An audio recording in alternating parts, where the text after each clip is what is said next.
ஒரு உயிரை துள்ள துடிக்க கொன்னதுக்கு அப்புறமா எப்படி நீங்கள் வந்து நெஞ்ச நிமித்திட்டு வருவீங்க? அதுக்கு வேற பேர் வேற வைக்கிறாங்க. என்ன பேர் அப்படின்னு கேட்டால் கௌரவ கொலைகள். இந்த சாதியை வச்சு தான் இன்றைக்கி இந்த சமூகம் உயர்ந்திருக்கு, இந்த சாதியால் தான் இவங்கெல்லாம் வந்து படிச்சிருக்கிறாங்க, இந்த சாதியால் தான் இன்றைக்கி வந்து பொருளாதாரம் வந்து உயர்ந்திருக்கு, ஏதாவது ஒன்று காட்ட முடியுமா? இந்த இப்படி கொண்டாடக்கூடிய இந்த சூழல் எதை விளைவிக்கும், இது எங்கே போய் முடியும் அப்படின்ற ஒரு கேள்வி இருக்கு இல்லையா? அதை பற்றி நீங்கள் என்ன? அதாவது இது வந்து வெறித்தனம். ஒரு வெறித்தனம் அப்படின்ற ஒரு அமைப்பின் மீது ஒரு நிறுவனத்தை கட்டமைப்பது. என்ன வெறித்தனம் அப்படின்னு சொன்னால் சாதி வெறித்தனம். நாங்கள்லாம் ஆண்ட பரம்பரை, நாங்கள்லாம் அப்படி பண்ணோம், நாங்கள்லாம் அரசுக்கு இப்படி பண்ணோம் அப்படிலாம் சொல்லிட்டு கடைசியாக ஒரு வாக்கியம் வரும். என்னன்னா, எங்களுக்கு அரசாங்கம் வந்து சலுகை கொடுக்கணும். ஒன்று ஆண்ட பரம்பரைன்னு சொல்லு, இல்லை நாங்கள் வந்து நசுக்கப்பட்டவர்கள், இல்லை வந்து நாங்கள் கொஞ்சம் பலவீனமானவர்கள், எங்களுக்கு வந்து சலுகை கொடுன்னு சொல்லு. ஆண்ட பரம்பரைனும் கிளைம் பண்ணிப்பாங்களாம், சலுகை கொடு அப்படின்றதுலையும் கிளைம் பண்ணிப்பாங்களாம். ஏதாவது கோர்வையாக இருக்கான்னு பாருங்களேன். ஆண்ட பரம்பரையாக இருந்தால் அந்த அளவுக்கு உங்களுக்கு செல்வாக்கும் வசதியும் இருந்தால் நீங்கள் ஏன் வந்து சலுகை கேட்குறீங்க? இவர் என்னதான் இவ்வளோ பெரிய கொலை செஞ்சு உள்ளே போய் ஆயுள் தண்டனை கொடுத்தாலும் அவருடைய மகளுடைய விழாவுக்கு வரக்கூடிய அளவுக்கு அவருக்கு ஒரு லிபரல் இருக்குது அப்படின்னா, அப்போ கொடூரமான ஒரு முறையில் கழுத்தறுத்து நாக்கையெல்லாம் சொல்லவே எனக்கு முடியல. கொடூரமான முறையில் தன்னுடைய மகனை பலி கொடுத்த அந்த தாய், அப்படி கொலை செய்த ஒருத்தனை இப்படி வந்து நீங்க கொண்டாடிட்டு இருக்கீங்க, அந்த தாய் மனசு என்ன பாடுபடும்?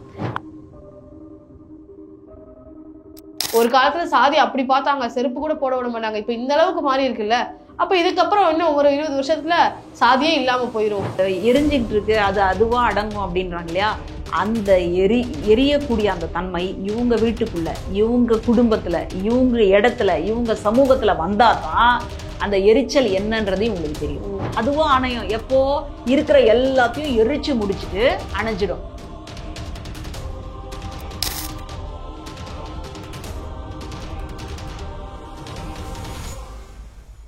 ஜாம்பவான் டிவி நேயர்களுக்கு வணக்கம். இன்று நம்மோடு இணைந்திருக்கிறார் பேராசிரியர் மஞ்சுளா அவர்கள். வணக்கம். வணக்கம். தமிழகத்துல சில நிகழ்வுகள்லாம் நடக்குது, அதை பார்க்கறதுக்கே அதிர்ச்சியா இருக்கு அப்படின்னு சொல்லலாம் மேம். ஏன்னா வந்து ஒரு சிறைக்கு போயிட்டு வந்தவரை வந்து பயங்கரமா தூக்கி கொண்டாடுறாங்க. அவர் என்ன செஞ்சுட்டு போயிருக்காரு அப்படின்னு பார்த்தீங்கன்னா, விடுதலைக்காக போராடினாரா, இல்லை ஏதாவது போராட்டத்தில் ஈடுபட்டு கைது செய்யப்பட்டாரான்னு பார்த்தீங்கன்னா கண்டிப்பாக இல்லை. அவர் வந்து ஒரு நபரை வந்து கொலை செஞ்சிருக்கிறாரு. அந்த கொலை செஞ்சதை வந்து பாராட்டி அவரை வந்து கொண்டாடுறாங்க. எந்த அளவுக்கு கொண்டாடுறாங்கன்னு பார்த்தீங்கன்னா, இப்போ எப்படி ஒரு நடிகர்களை வந்து அவர் நடிக்கிறது பிடிக்குது அப்படின்னு சொல்லி கொண்டாடுறாங்க. சில பேர் வந்து தலைவர்களை கொண்டாடுவாங்க. இந்த மாதிரி இந்த அளவுக்கு இப்போ வாட்ஸ்அப்ல டிபி எல்லாம் பார்த்தீங்கன்னா நம்மளுடைய புகைப்படமே வச்சுப்பாங்க. அவங்களே அவங்களோட புகைப்படங்கள், அதாவது நடிகர்கள் புகைப்படம், தலைவர்களுடைய புகைப்படங்கள் இப்படி வைக்கிறது பதிலாக இந்த சிறைக்கு போயிட்டு வந்த இந்த நபருடைய புகைப்படத்தை வச்சு கொண்டாடுறாங்க. பூஜையெல்லாம் பண்றாங்க, அவருக்கு ஆரத்தி எடுக்கிறாங்க. இந்த அளவுக்கு கொண்டாடுறாங்க. அப்படி என்ன பண்ணாருன்னு பார்த்தீங்கன்னா, கோகுல்ராஜ் அப்படின்ற ஒரு தலித் இளைஞரை வந்து கொலை செஞ்சிருக்காரு. அந்த கொலைக்கு பின்னாடி என்ன நடந்தது அப்படின்றத பத்தி சொல்லுங்க மேம். அதே மாதிரி இந்த நிகழ்வை பத்தி உங்களுடைய பார்வை என்ன? இது வந்து ஒரு தவறான முன்னுதாரணம். இந்த மாதிரி ஒரு உதாரணம் வரும்பொழுது அதை பார்க்கக்கூடிய மற்ற இளைஞர்கள் அவங்களுக்கு வந்து சாதிய ஒடுக்குமுறை என்ன, எப்படியெல்லாம் ஒடுக்கப்பட்டிருக்காங்க மக்கள் அப்படின்றத வந்து தெரியாமல், அந்த வரலாறு தெரியாமல் தான் தோன்றித்தனமாக போகிறதுக்கான அத்தனை சாத்தியங்களும் இதில் இருக்குது. ஒரு கோவிலில் கூட படிக்கிற ஒரு மாணவனும் மாணவியும் பேசிக்கிட்டு இருக்கிறாங்க. அதை வந்து ஒரு நபர் பார்க்குறாரு. பார்த்துட்டு அவங்களுக்குள்ள ஒரு தப்பான உறவு இருக்குமோ, வேற ஏதாவது பிரச்சனையாக இருக்குமோ அப்படின்னு நினச்சிக்கிட்டு அந்த குறிப்பிட்ட மாணவி தன்னுடைய சமூகத்தை சார்ந்தவள் அப்படின்றனால அவளை வந்து நான் பாதுகாக்க போகிறேன் அப்படின்னு சொல்லி இன்னொரு ஒடுக்கப்பட்ட சமூகத்தை சார்ந்த ஒரு நபரை ரொம்ப கொடூரமான ஒரு முறையில் கொன்னது தான் இந்த கொலை வழக்கு. இதை பண்ணிட்டு எப்படி வந்து நெஞ்சை நிமித்திட்டு வர முடியுது அப்படின்றது எனக்கு தெரியல. ஒரு கொலையை பண்ணிட்டு ஒரு பெரிய தியாகியை போல, அல்லது வந்து ஒரு பெரிய வதம் செய்தது போல, நீங்கள் சில படங்கள் எல்லாம் வந்து அந்த மாதிரி ஒரு காட்டிக்கிட்டு இருப்பாங்க இல்லையா, பெருமை பேசுகிற மாதிரி, அந்த மாதிரி எப்படி வர முடியுது அப்படின்றதே தெரியல. ஒரு உயிரை துள்ள துடிக்க கொன்னதுக்கு அப்புறமா எப்படி நீங்கள் வந்து நெஞ்ச நிமித்திட்டு வருவீங்க? அதுக்கு வேற பேர் வேற வைக்கிறாங்க. என்ன பேர் அப்படின்னு கேட்டால் கௌரவ கொலைகள். பண்ணுறது கொலை, அதில் என்ன கௌரவம் அப்படின்னு கேட்டால் பதில் இல்லை. ஆனால் உண்மையிலேயே அதுக்கு பேர் என்ன? ஆணவ கொலைகள். அப்போது உங்களுடைய சமூகத்தை சேர்ந்த பெண் வேற ஒரு சமூகத்தோட கல்யாணம் பண்ணிக்கிட்டா என்ன நடக்குது? அப்படி போயிடுச்சு அப்படின்னு சொன்னால் அந்த குடும்ப மானம், குடும்ப கௌரவம், அந்த சாதி பெருமை எல்லாமே அழிஞ்சு போச்சு அப்படின்னு நினைக்கிறீங்களா? இந்த சாதி எங்கேருந்து வந்தது? எத்தனை வருஷமா இந்த சாதி வந்தது? இந்த சாதியோட தான் நம்ம எல்லாமே ஆதி காலத்துல இருந்து இருந்துட்டு இருக்கோமா? நம்முடைய இந்த மனித குலம் தொடங்குச்சு இல்லையா, மனித இனம். அப்பெல்லாம் என்ன சாதி இருந்தது? அப்ப யார் யாரை கல்யாணம் பண்ணிக்கிட்டாங்க, யாரோட யார் இருந்தாங்க? அப்பெல்லாம் இந்த உலகம் நிலைச்சி இருக்கு இல்லையா? இன்னைக்கு தான் குளோபலைசேஷன், அந்த குளோபல் வார்மிங் அப்படின்றதுல வந்து அவஸ்தைப்பட்டுக்கிட்டு இருக்கிறோம். அன்னைக்கெல்லாம் ஏதாவது இருந்ததா? அப்படி இருக்கிற இதை எல்லாத்தையும் வந்து யோசிக்காம ஒரு உயிரை வந்து கொன்னுட்டு நான் வந்து சாதியை காப்பாத்திட்டேன், நீங்க காப்பாத்துற அளவுக்கு தான் சாதி இருக்கா அப்படின்னா அது சாதியா? இந்த மாதிரியான கேள்விகளுக்கெல்லாம் பதிலே கிடையாது. இப்போ இந்த சாதி உண்மையிலேயே நீங்க சொல்ற மாதிரி பெருமை மிக்கது அப்படின்னு சொன்னா அதனால கிடைக்கக்கூடிய நன்மை என்ன அப்படின்றத அறிவியல் பூர்வமா உங்களால சொல்ல முடியுமா? ஏதாவது ஒரு நன்மை இந்த சாதியால நடந்திருக்கு, இந்த சாதியை வச்சுதான் இன்னைக்கு இந்த சமூகம் உயர்ந்திருக்கு, இந்த சாதியால தான் இவங்க எல்லாம் வந்து படிச்சிருக்கிறாங்க, இந்த சாதியால தான் இன்னைக்கு வந்து பொருளாதாரம் வந்து உயர்ந்திருக்கு, ஏதாவது ஒன்று காட்ட முடியுமா? அப்படி எதுவுமே இல்லாம இதை பிடிச்சி தொங்குற வேலை அப்படின்றது ரொம்ப பெரிய ஒரு மோசமான ஒரு சூழல். இதை வந்து குளோரிஃபை பண்ணிக்கிட்டே இருக்கிறாங்க. காலம் காலமாக இதை குளோரிஃபை பண்ணி அடுத்து வரக்கூடிய தலைமுறை இப்படி தான் இருக்கணும் போல இருக்கு, இதுதான் சரியானது போல இருக்கு அப்படின்ற ஒரு நிலையை வந்து கொண்டு வந்து சேர்க்கிறாங்க. இப்போ அந்த நபரை வந்து போட்டு கொண்டாடக்கூடிய நபர்கள் யாருன்னு பாக்குறீங்கன்னா இளைஞர்கள், சின்ன சின்ன இப்பதான் வந்து கல்லூரி படிக்கக்கூடிய இளைஞர்கள், 8ஆம் வகுப்பு 9ஆம் வகுப்பு படிக்கக்கூடிய இளைஞர்கள் எல்லாம் கொண்டாடி அவங்களுடைய வாட்ஸ்அப்ல டிபியா வைக்கிறாங்க. ஸோ இதெல்லாம் பார்க்கும்போது இவரை வந்து கொண்டாடுறதுக்கான நோக்கம் என்ன, இவரை கொண்டாடணும்னு சொல்லி ஏன் ஊக்குவிக்கிறாங்க? இப்படி கொண்டாடக்கூடிய இந்த சூழல் எதை விளைவிக்கும், இது எங்க போய் முடியும் அப்படின்ற ஒரு கேள்வி இருக்கு இல்லையா? அதை பற்றி நீங்க என்ன? அதாவது இது வந்து வெறித்தனம். ஒரு வெறித்தனம் அப்படின்ற ஒரு அமைப்பின் மீது ஒரு நிறுவனத்தை கட்டமைப்பது. என்ன வெறித்தனம் அப்படின்னு சொன்னா சாதி வெறித்தனம். இதுக்கு முன்னாடி பக்கத்து வீட்டிலலாம் நம்ம மற்ற நபர்களோட இல்லையா? இதுக்கு முன்னாடி நம்ம ஒருத்தரோட ஒருத்தர் பழகி வாழலையா? ஆனால் அதுக்கெல்லாம் கொள்ளி வைக்கிற மாதிரி இந்த வேலையை வந்து பண்ணிக்கிட்டு இருக்கிறாங்க. அப்போ ஒரு வெறித்தனத்தை தூண்டுவதன் வழியாக என்னுடைய சாதி வந்து பெருசு, என்னுடைய சாதி பெருமை என்ன தெரியுமா, நாங்கள்லாம் அந்த காலத்திலே என்ன பண்ணோம் தெரியுமா, இதுக்குன்னே ஒரு புராணத்தை எழுதி வச்சிருக்கிறாங்க. இந்த சாதியினருக்கு இந்த புராணம், அந்த சாதியினருக்கு அந்த புராணம். எந்த புராணத்துல பார்த்தாலும் எல்லாம் அப்படியே மேல இருந்து குதிச்ச மாதிரியே போட்டுருவாங்க. அப்படியே இந்த இதை வந்து தூக்கி நிமித்துற மாதிரி, அப்படியே தூக்கி காப்பாத்துற மாதிரி இதெல்லாம் போடுவாங்க. அடுத்தது அந்த சாதியின் கீழே ஒரு மாநாடு நடக்குதுன்னு வச்சுக்கோங்களேன்.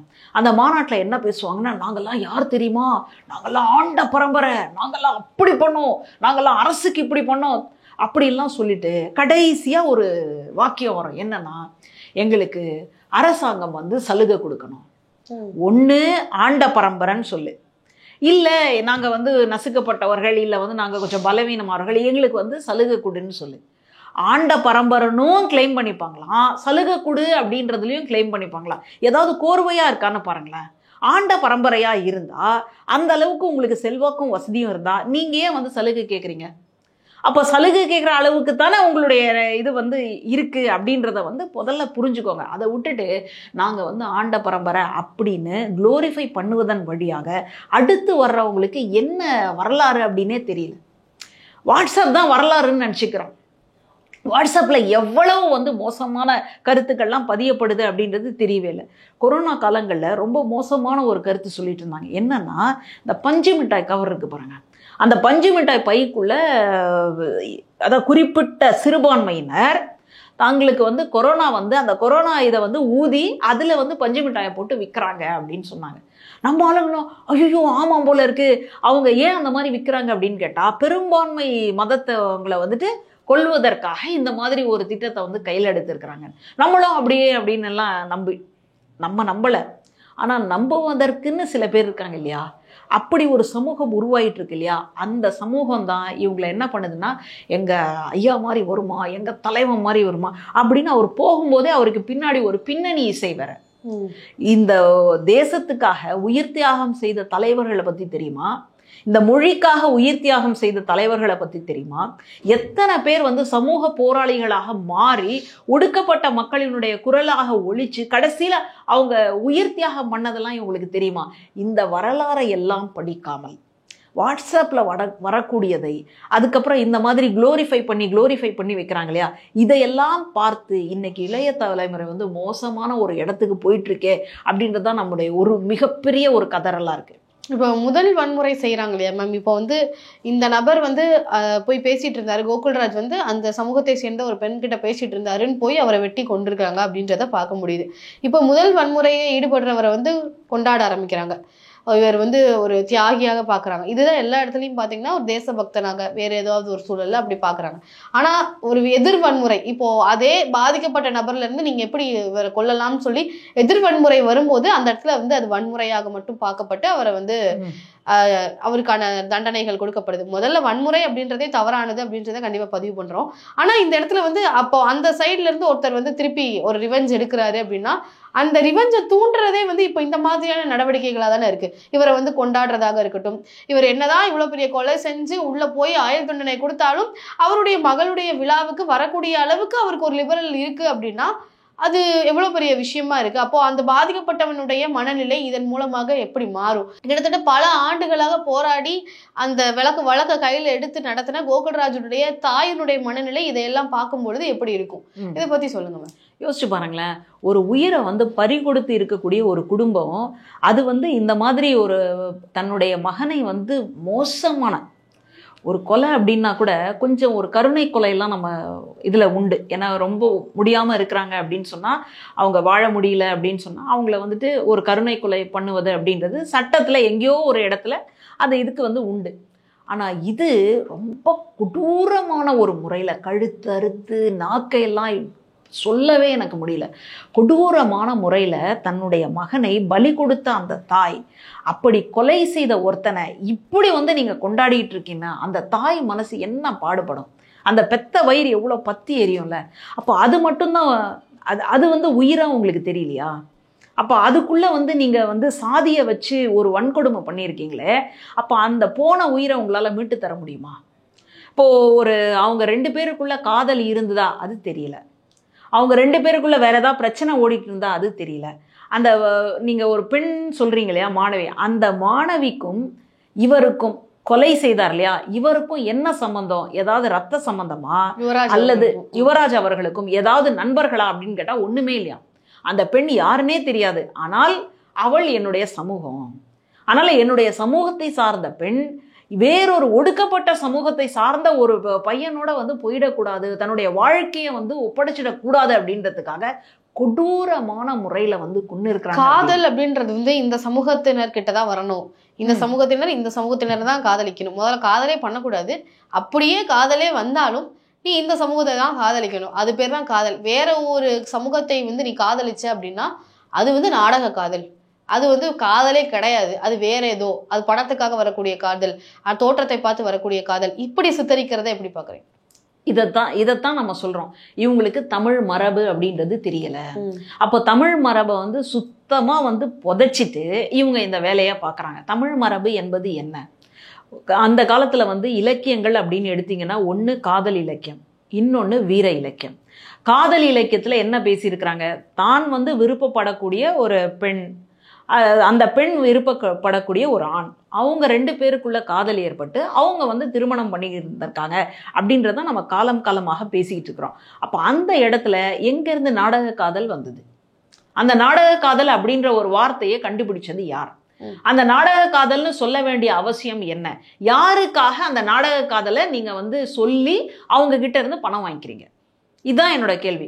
அப்போ நீங்க சாதி பெருமையை இந்த அளவுக்கு பேசுறீங்க அப்படின்னா அதனால ஏற்பட்ட ஒரு நன்மை ஒன்றை கொண்டு வந்து காட்டுங்களேன்.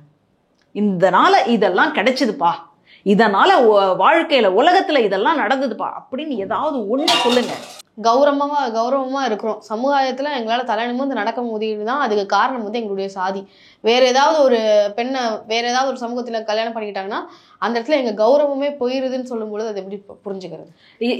இதுதான் வந்துட்டு அந்த பாசிச மனநிலை அப்படின்னு சொல்லக்கூடிய ஒரு இடம். அதாவது வெறித்தனத்தின் மீது தன்னுடைய நிறுவனத்தை கட்டமைப்பது.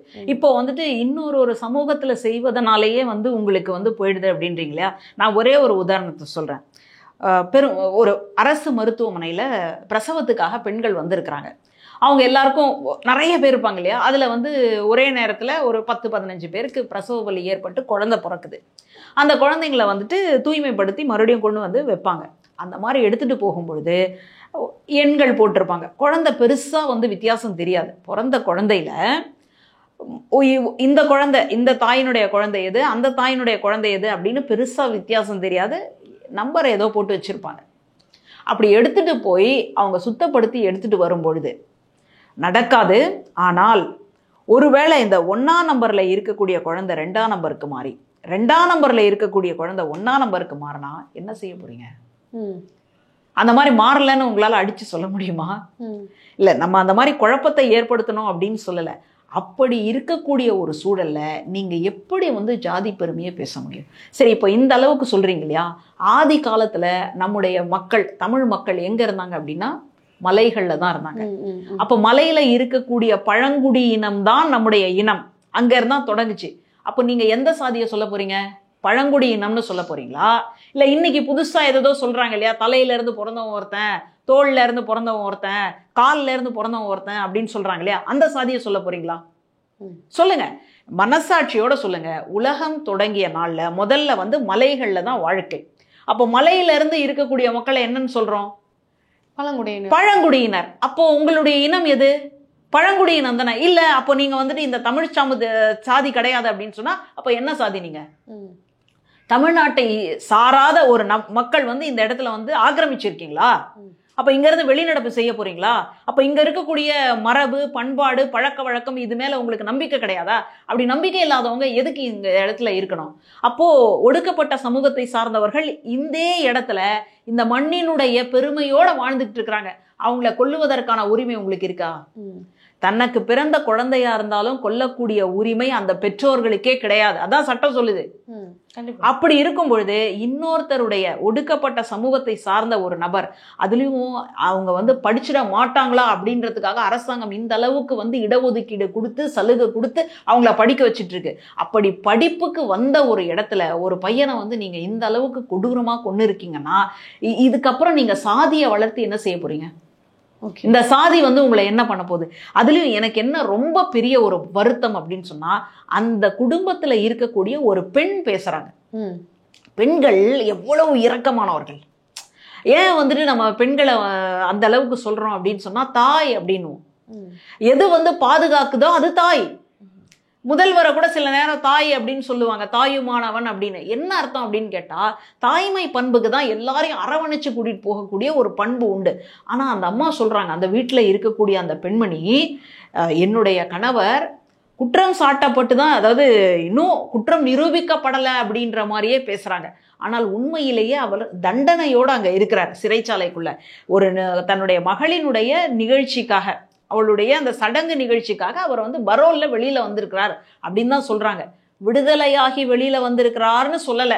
ஆனா அந்த அம்மா சொல்றாங்க, குற்றம் சாட்டப்பட்டு தானே இருக்கிறாரு, குற்றம் நிரூபிக்கப்பட்டுச்சா, அவர் குற்றவாளியா, அந்த மாதிரி பேசுறாங்கன்னா அவங்க மூளைக்குள்ள என்ன இருக்கு? இந்த மாதிரி பேசுற அளவுக்கு அவங்களுடைய மனமாற்றம் நடந்திருக்குன்னா அது இன்னைக்கு நேத்து நடந்திருக்குமா? அப்போ பல வருஷமாக மனிதனுடைய மூளைக்குள்ள ஒரு சங்கிலியை போட்டு வச்சிருக்கிறாங்க. என்ன சங்கிலினா, இவன் உயர்ந்தவன், இவன் தாழ்ந்தவன், நம்ம இடைநிலை, அவங்க அதுக்கப்புறம் அப்படின்னு சொல்லக்கூடிய அந்த படிக்கட்டு வரிசையில சாதி அடுக்குமுறைகளை சொல்லி இருக்கிறாங்க.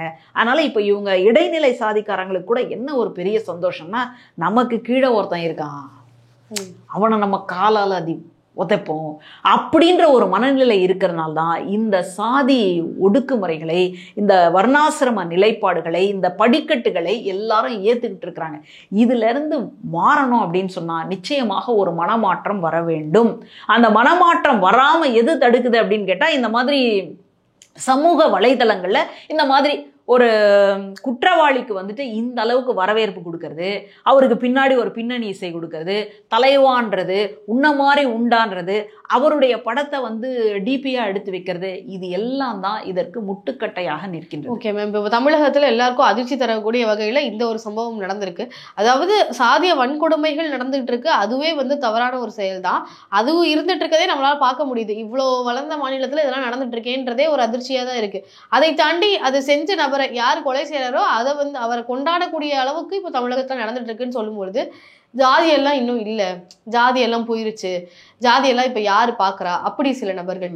சினிமா துறையில இருக்கக்கூடிய நபர்களே வந்து அது வந்து ஒரு பத்தி எரிஞ்சிட்டு இருக்கக்கூடிய காடு மாதிரி, அதில் காட்டுல நெருப்பு எரியிற மாதிரி ஒரு பத்தி எரிஞ்சிட்டு இருக்கிறதுல போயிட்டு அதை பத்தி பேசி இன்னும் அதை பெருசாக்க விரும்பலை அதுவே அடங்கிரும், அதுவே அடைஞ்சா அதுவே அடங்கிரும்.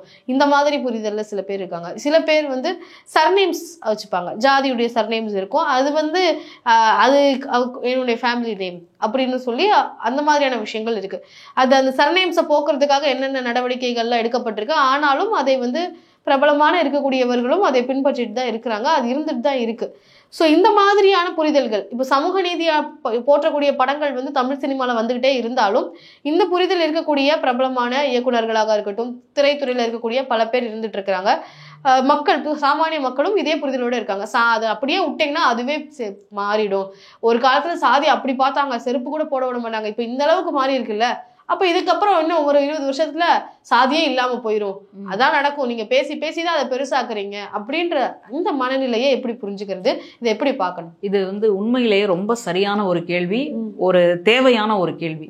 அதாவது தானா மாறும் அப்படின்றாங்க இல்லையா, தானா மாறும் என்பதெல்லாம் பழைய பொய்யடா அப்படின்னு ஏற்கனவே பாட்டு வந்துருச்சு. இப்போ இவங்க வந்து அந்த எரிஞ்சிக்கிட்டு இருக்கு, அது அதுவா அடங்கும் அப்படின்றாங்க இல்லையா, அந்த எரியக்கூடிய அந்த தன்மை இவங்க வீட்டுக்குள்ள, இவங்க குடும்பத்துல, இவங்க இடத்துல, இவங்க சமூகத்துல வந்தாதான் அந்த எரிச்சல் என்னன்றது உங்களுக்கு தெரியும். அது வந்து ஒடுக்கப்பட்ட சமூகத்துக்குள்ளதான் நடக்குது. நமக்கு என்ன இருக்கு, நம்ம தான் வந்து இடைநிலை சாதி, நம்ம வந்து ஆண்ட பரம்பரை, நம்ம மேல இருக்கிறோம் அப்படின்னு நினைச்சு எனக்கு என்ன, இது நம்ம கிட்ட வரலையே அப்படின்னு நினைச்சிருக்கிறாங்க. ஒரு நாள் அங்க பற்றக்கூடிய நெருப்பு இவங்க வீட்லயோ, இவங்க பக்கத்துலயோ, இவங்க சமூகத்திலயோ பற்றினால்தான் அங்க என்ன பிரச்சனை, அவங்களுக்கு என்ன தேவை, அவங்கள எப்படி பாதுகாக்கிறது அப்படின்ற நிலை வந்து வரும். அதை வந்து சும்மா உருவாக்க முடியாது, நம்ம தொடர்ச்சியாக ஏற்படுத்தக்கூடிய போராட்டத்தின் வழியாகத்தான் உண்டாக்க முடியும். நான் என்ன கேட்குறேன், ரொம்ப வருஷத்துக்கு முன்னாடி இந்த சமூகம் வந்துட்டு கோவிலுக்குள்ள வந்தா கடவுளே தீட்டாயிடுவாருன்னு சொன்னாங்க. கடைசியில் இன்னைக்கு எல்லாருமே கோவிலுக்குள்ள போறோம். இன்னைக்கு கடவுள் தீட்டானாரான்னு கேட்டா இல்லை. அதுக்கு முன்னாடியே தந்தை பெரியார் தான் கேட்குறாரு, என்னன்னா இப்போ உங்களால் படைக்கப்பட்ட மனிதன் உங்க கோவிலுக்குள்ள வந்தா உங்களுக்கு தீட்டாயிடும் அப்படின்னு சொன்னா அவ்வளோ பலவீனமாக அந்த கடவுள் இருக்கிறார் அப்படின்னு கேட்டாங்க. அதுக்கும் பதில் கிடையாது. அப்போ அவர் கோயில் நுழைவு, ஆலய நுழைவு போராட்டம்னு சொல்லி அங்கங்க நடத்தினதனுடைய பயன்தான் இன்னைக்கு நம்ம எல்லாரும் கோவிலுக்குள்ள போக முடியுது. அதுலேயும் சில இடங்கள்ல பிரச்சனை ஓடிக்கிட்டு இருக்கு. இப்போ இந்த சூழல்ல அதுவா ஆறிடும், அதுவா ஆறிடும்னா என்ன சொல்ல வர்றாங்கன்னா, அந்த ஒட்டு மொத்தமா அந்த இனத்தையே அழிக்கணும்னு சொல்றாங்க. எப்போ அந்த நெருப்பு அணையும்? ஒன்று பத்தி எரியக்கூடிய நெருப்பை நம்ம வந்து அணைக்கணும். அப்படி அணைக்கலை அப்படின்னு சொன்னா அதுவா அணையும். எப்போ? இருக்கிற எல்லாத்தையும் எரிச்சு முடிச்சுட்டு அணைஞ்சிடும். அந்த இடத்துக்கு தான் இவங்க யோசிக்கிறாங்க. அப்படி ஒரு சமூகம் இருக்கக்கூடாது அப்படின்னு இவங்க நினைக்கிறாங்களா? இவங்க இந்த மாதிரி பேசுறாங்க அப்படின்னா இவங்க யாருக்கான கைக்கூலிகள்? அப்போ இவங்களுக்கு வேற எங்க இருந்தோ ஏதோ ஒரு பொருளாதார வசதி வரக்கூடியதாக இருக்கின்றது. நம்ம வாழ்க்கையில பார்க்கும் பொழுது வாயை வந்து வாடகைக்கு விடுறவங்கள பார்க்குறோம். அப்புறம் மேலிடத்துல வந்து கையேந்தி இருக்கக்கூடிய இடத்த பார்க்குறோம். தனக்கு வந்து பதவி உயர்வு கிடைக்காதா அப்படின்றதுக்காக பார்க்குறோம். தான் எடுத்திருக்கக்கூடிய திரைப்படங்களை பார்க்க வைக்கணும் அப்படின்றதுக்கான லாபிகளை செய்வதற்காகத்தான் இந்த மாதிரி ஜாதின்னா ஒன்று கிடையாது. யார் இன்னைக்கு ஜாதியை பார்க்குறாங்க? நான் என்ன கேட்குறேன், ஜாதியை யார் பார்க்குறாங்கன்னு கேட்குற வீட்டில் கூட கல்யாணம் எப்படி நடக்குது? அவங்க வீட்டு பொண்ணுக்கோ பையனுக்கோ கல்யாணம் பண்ணி வைக்கிறதா இருந்தா எப்படி பார்த்து பண்ணி வைக்கிறாங்க? அதே சமூகத்தை பார்த்து தான் பண்ணி வைக்கிறாங்க. அப்புறம் எங்கே வந்து ஜாதி ஒழிஞ்சுது? அதுக்கப்புறம் பேருக்கு பின்னாடி வந்து இன்னைக்கு நம்ம சாதியினுடைய பெயர்களை போடுவதில்லை. யார் காரணம்? பகுத்தறிவு தந்தை அவ்வளோ பெரிய போராட்டத்தை முன்னெடுக்கிறார். மற்ற மாநிலங்களில், தமிழ்நாட்டை தாண்டி மற்ற மாநிலங்களில் தங்களுடைய பேருக்கு பின்னாடி சாதி பெயர்கள் இருக்கு. ஆனால் தமிழ்நாட்டில் இல்லை அப்படின்னா சும்மா இருந்தனால இல்லாமல் போச்சா? இல்லையே. அதற்கான போராட்டத்தை முன்னெடுத்ததுனால தான் இன்னைக்கு வந்து நம்ம சாதி இல்லாத, நம்முடைய பெயருக்கு பின்னாடி சாதி இல்லாத ஒரு நிலைமையில இருக்கிறோம். இன்னைக்கு என் பெயர் பின்னாடி இல்லை, உங்க பேருக்கு பின்னாடி இல்லை. இப்போ உங்க பேரை கேட்டா நீங்க இந்த சாதி தான் அப்படின்னு சொல்ற அளவுக்கான அடையாளங்களை எல்லாத்தையும் நம்ம தொலைச்சிட்டோம், ஒழிச்சிட்டோம். என்ன காரணம்? தொடர்ச்சியாக செய்யப்பட்ட போராட்டத்தினுடைய விளைவுதான். அதனால இவங்க பேசுறவங்க எல்லாருமே ஏதோ ஒரு ஆதாயத்திற்கு ஆசைப்பட்டு இதெல்லாம் இல்லை அதெல்லாம் இல்லை அப்படின்னு இன்னைக்கு நம்ம பிள்ளைங்களோட வார்த்தையில் சொல்லணும்னா பூமர் அங்கிளாகவும் பூமர் ஆன்ட்டியாகவும் மாறி இருக்காங்களே தவிர இவங்க மூளைக்குள்ளே இருக்கக்கூடிய அந்த கண்ணுக்கு தெரியாத விலங்குகளை உடைக்கணும்னா தொடர்ச்சியான போராட்டத்தை தவிர வேற வழியே கிடையாது. அதனால எந்த சமூகத்துல பிறந்தாலும் உயிர் என்பது உயிர் தான். நீங்க மருத்துவமனையில போயிட்டு ஏங்க எனக்கு இந்த உயிர் கொடுங்க, இந்த சமூகத்தை சார்ந்த உயிரை கொடுங்க அப்படின்னு கேட்டா அவன் மேல இருந்து கீழே பார்த்து அவங்கள வேற ஒரு மருத்துவமனைக்கு அனுப்புங்க அப்படின்னு சொல்லிடுவாங்க. அதனால் உயிர் என்பது எல்லாருக்கும் பொதுவானது. ஒரு தாயினுடைய வயிற்றெரிச்சலை வாங்கிட்டு இவங்க வந்துட்டு கொண்டாடுறேன் அப்படின்னு சொல்கிறதும், சாதி பெருமையை பேசுகிறேன் அப்படின்னு சொல்கிறதும் எந்த வகையிலும் தகாத ஒரு செயல். இன்னைக்கு அரசாங்கம் சமூக நீதி கண்காணிப்பு குழு அப்படின்னு உருவாக்கி பல்வேறு நலத்திட்டங்களை கொண்டு வருது. இன்னும் கூட அரசு கொஞ்சம் தீவிரமாக கண்காணிப்பை நடத்த வேண்டும். ஏன்னா வன்கொடுமை தடுப்பு சட்டம்னு ஒன்று இருக்குது. அப்போ சட்டம் கொண்டு வந்துட்டோம், இங்கே சமூக மாற்றத்தை கொண்டு வரணும் அப்படின்றதுக்காக பாடுபடுறோம். ஆனால் மனமாற்றம் நடக்காட்டி ஒன்றும் இல்லை. அப்போது அந்த மனமாற்றத்துக்கு இன்னும் கொஞ்சம் கூடுதலாக இந்த வன்கொடுமை தடுப்பு சட்டம் ஏன் வந்தது? சாதாரணமாக ஒரு ஒடுக்கப்பட்ட சமூகத்தை சார்ந்த ஒரு நபர்களுக்கு கல்வி அப்படின்னு வந்தால் மறுத்துட்டாங்க, வேலை வாய்ப்புன்னு வந்தால் மறுத்துட்டாங்க, கல்யாணம் பண்ணுற இடத்துலையும் மறுத்துட்டாங்க, ஏதாவது ஒரு பொருளை வாங்கி வைக்கலாம் அப்படின்னாலும் மறுத்துட்டாங்க. அப்படி அநியாயம் பண்ணதுனால்தான் அதை அட்ராசிட்டின்னு சொல்கிறோம், அராஜகம். அதனால்தான் அப்படிப்பட்ட ஒரு கொடுமையை தடுப்பதற்காகத்தான் வன்கொடுமை தடுப்பு சட்டம்னே வந்திருக்கு. இன்னைக்கு வரைக்கும் நம்ம வச்சுக்கிட்டு இருக்கிறோமே. இவங்க சொல்கிற மாதிரி சாதி இல்லை அப்படின்னா, சாதியை பேசுகிறவங்க தான் சாதியை உண்டாக்குறாங்க அப்படின்னா, அப்போ ஏன் அந்த சட்டம் இன்னும் இருக்குது? தூக்கி போட வேண்டியதானே? அப்போ அந்த சட்டத்தினுடைய வேலை பயன் தேவைப்படுறதா தானே இருக்குது. அதனால் இவங்க சொல்கிறது எல்லாமே ஒரு அம்பக்கு வேலை, ஒரு மோசமான ஏமாத்து வேலை. அதனால் இருக்கிறவங்கள கண்மூடி வைக்கக்கூடிய ஒரு வேலை தான். அதனால் இதை நம்பி நம்ம மோசம் போக முடியாது. அரசாங்கம் இன்னும் கூட துரிதமாக செயல்பட்டு இதிலிருந்து தீர்வு காண வேண்டும். இதிலிருந்து ஒடுக்கப்பட்ட சமூகத்தை, சமத்துவமான சமூகத்தை உருவாக்குவதற்கு பாடுபட வேண்டும் அப்படின்னு நான் ரொம்ப தாழ்மையோடு கேட்டுக்கிறேன். ஓகே மேம், சாதிய வன்கொடுமை பற்றியும் ஆணவ கொலைகள் பற்றியும் உங்களுடைய பார்வைகளை பதிவு பண்ணீங்க. சமத்துவமான ஒரு சமூகம் வேணும் அப்படின்றதையும் வலியுறுத்திருக்கிறீங்க. உங்களுடைய கருத்துக்களை எங்ககிட்ட பகிர்ந்துக்கிட்டது ரொம்ப நன்றி.